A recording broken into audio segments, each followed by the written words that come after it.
Alien girl cried. Storeth's ship drifted silently through the stars. After a long battle, the human rescue team had arrived late. They found the wreck of an alien vessel caught in the debris field, and among the broken metal lay a single life form. Breathing weakly, Captain Alex Carter approached slowly, his flashlight cutting through the dust. The form was small, fragile, glowing faintly in the dark. It was a young alien woman, her skin pale silver, her eyes closed, as if dreaming. She was still alive barely. He called for the med team, and they lifted her onto a stretcher. When her eyes opened, she looked at him, and tears rolled down her face.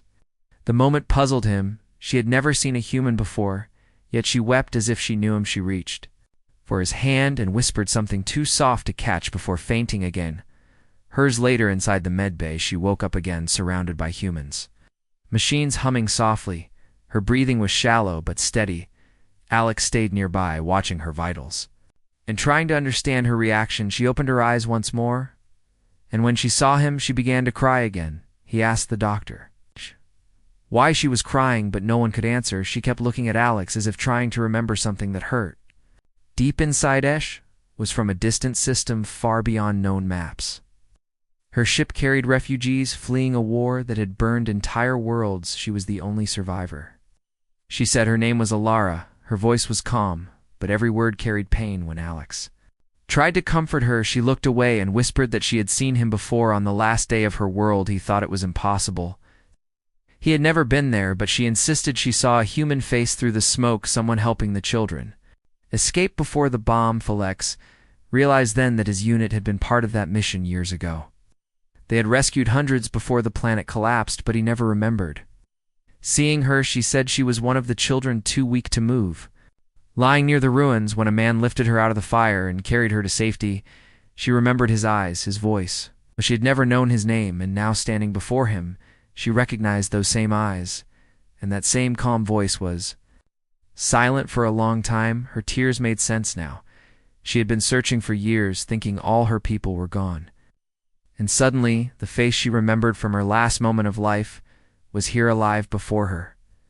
She said she cried because she thought humans had forgotten them, that the galaxy had moved on. But here was proof that someone still cared.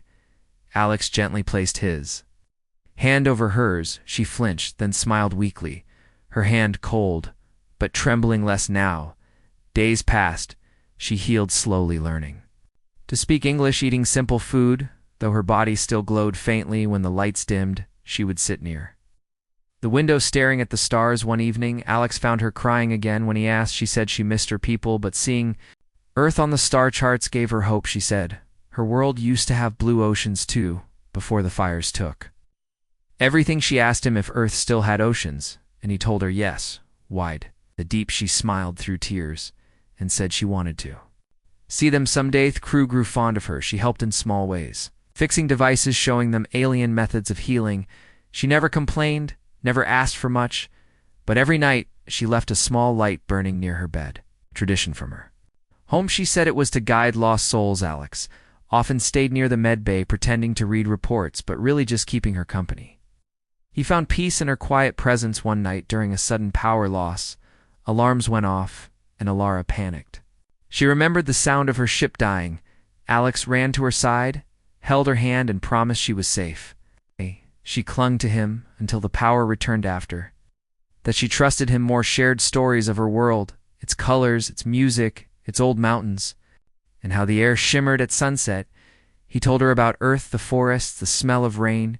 She listened as if every word was a dream she could step into. One day, when her strength returned, she walked the ship with him. The human crew greeted her warmly. She laughed for the first time, the sound soft and musical it made. Everyone paused. She looked at Alex and said she never thought she would laugh again. Yet beneath her smile there was sorrow. She told him her people had saying that every tear was a promise of return. She believed someone must remember for the lost to find peace. Alex promised he would remember her world too. She thanked him, her eyes shining like glass, and for the first time he saw hope, not pain. The rescue ship reached Earth orbit. Alara stood at the viewport, her reflection mixing with the blue of the planet. She cried again, but this time softly. She said it was beautiful beyond anything she had dreamed. Alex told her she could stay as long as she wanted. She nodded, but whispered that she might not survive long.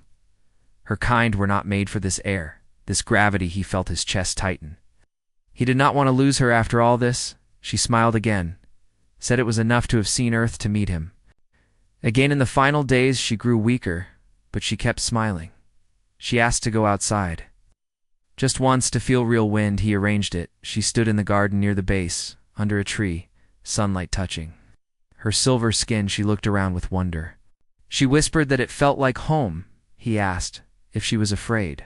She said no, she had seen too much darkness to fear light. She turned to him, her eyes soft, and said, "Thank you for finding me again."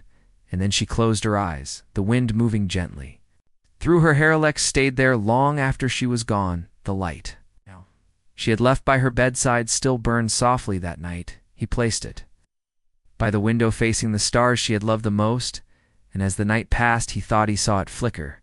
Once brighter, as if answering from far away, he whispered her name, and for a moment the silence of space felt less empty.